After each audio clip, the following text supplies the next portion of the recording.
Hey girls and guys and girls. So this is an encouraging word today, okay? It came from me doing my washing, okay? I literally was just downstairs and I was like, "Oh my gosh, I don't even know where to begin." And then in true fashion of how I am, I said, "Right, I'm going to tip out the bucket and whatever's on the bottom, I'm going to throw that in the wash first because as we know, the ones at the bottom are more than likely the ones that have been there the longest, right? So to get to those first would be ideal and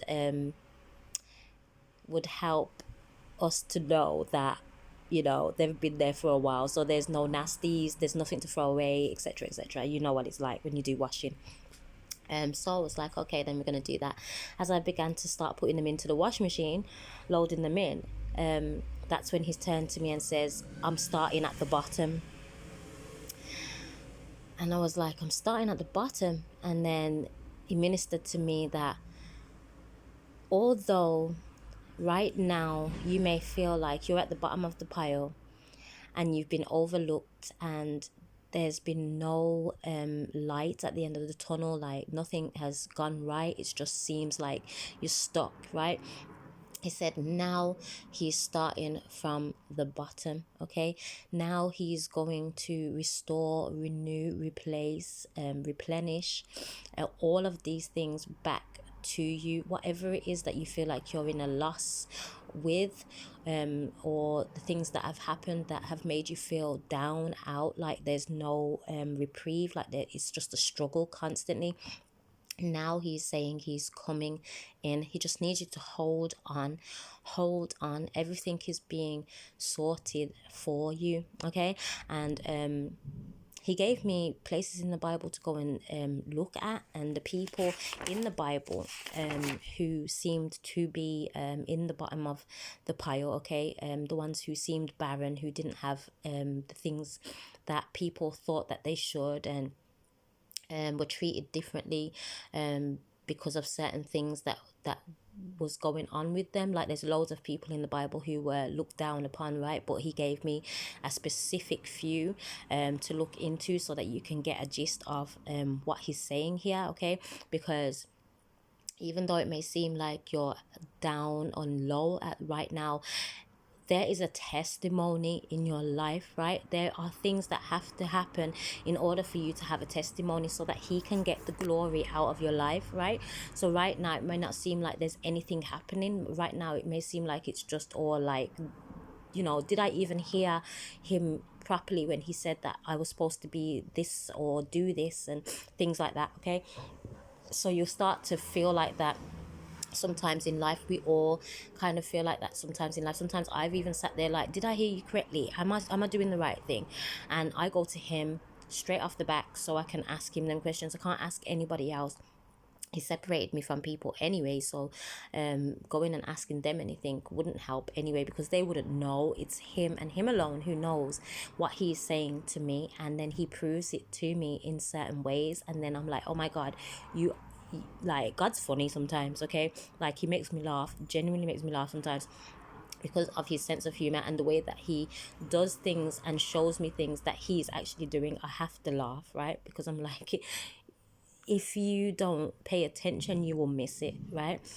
So you have to stay focused, right, on him, and praying to him, and knowing that he is doing the work that he has said that he is going to do, okay? He's not going to leave you. Yes, he will test you to see if you have gone past the point where he can give you the blessing now, because if you're still in a certain cycle and doing the same things, he can't bless you, because God can't bless mess, okay?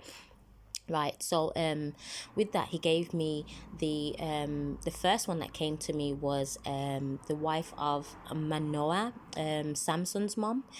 And she was barren throughout her whole life, and then the angel came to her and said that she will bear a son, right? And she had instructions not to drink wine, strong drinks, or eat anything that was unclean, okay? So she had to remain pure in her body, right? So he will come in and he will purify what he needs to purify. He will give you instructions on the things that he needs you to do, right, in order for you to receive the blessing that he has for you, okay? So yeah, she did all of those things, and he said, the son that she's going to bear shall do great things, and no razor shall touch his head, because he shall be the beginning of saving the people from the Philistines. Okay, you can go and read about that in Judges. Okay, Judges 13, from Judges 13 onwards. Okay, and then she was blessed. Okay, so she went her whole life barren, and then she was blessed with a child, right?